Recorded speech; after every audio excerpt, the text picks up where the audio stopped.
death of a man who literally changed the way we live our lives every day. Steve Jobs, the visionary founder and leader of Apple Computer, has died at the age of 56. A giant in business, technology, and entertainment, Steve Jobs had been battling pancreatic cancer for 8 years. His place in history was assured when he helped invent the personal computer, but that was only the beginning. Here is ABC's Bill Weir. Before he put a virtual world at our fingertips. And we call it the iPad. Before he turned household tools into objects of desire. Today, Apple is going to reinvent the phone. Before he changed the way we are entertained. And you can watch it on your iPod. A 20-year-old Steve Jobs launched a revolution from his parents' garage. With buddy Steve Wozniak, they set out to move the power of the computer from the laboratory to your lap. The penalty for failure for going and trying to start a company in this valley is non-existent. And his brimming confidence was validated when they launched the Macintosh. We worked hard, and in 10 years, Apple had grown from just the two of us in a garage into a $2 billion company with over 4,000 employees. But the 80s brought a power struggle with Apple's board, and Jobs was soon fired from the company he founded. And so at 30, I was out, and very publicly out.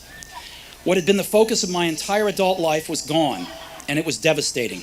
But he did not wallow, and in his 30s, he met his wife, started another computer company called Next, and took over Pixar, changing animation forever. My name is Woody, and this is Andy's room.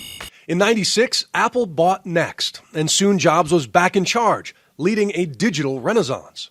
After his return, Apple stock soared more than 7,000%, turning that garage startup into one of the most valuable companies in history. And in a valley of geniuses, his myth grew into Thomas Edison meets Willy Wonka proportions, building anticipation for invention shrouded in secrecy. Are you using that currently as your phone? I haven't been able to because I can't take it out in public. While keeping his life fiercely under wraps. Not even his board knew of his pancreatic cancer. I just wanted to mention this.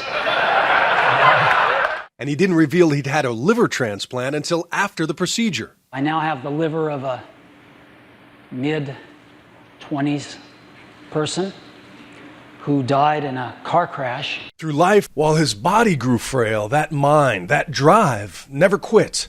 A standing ovation welcomed his surprise appearance at the spring launch of the iPad 2. But then came this letter in August. I've always said that if there ever came a day when I could no longer meet my duties, I would be the first to let you know, he wrote. Unfortunately, that day has come. Here was a man who'd peered into the future, seeing how we'd work and play 20 years before we'd ever hold the proof. Everything will be portable. People want large color screens that they can put photographs on. People want motion video. And when the body began to fail, he was driven anew by the clock and that burning need to build something great. Remembering that I'll be dead soon is the most important tool I've ever encountered to help me make the big choices in life. Because almost everything, all external expectations, all pride, all fear of embarrassment or failure, these things just fall away in the face of death, leaving only what is truly important. A titan of American business, Steve Jobs was just 56 years old. He leaves behind a wife and 4 children. And just minutes ago, Apple's board of directors issued a statement saying, in part, Steve's brilliance, passion, and energy were the source of countless innovations that enrich and improve all of our lives.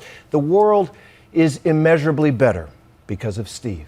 We're going to have much more on the life and impact of this remarkable American, Steve Jobs, on a special edition of Nightline. And you can get the latest anytime at abcnews.com. I'm Terry Moran in New York.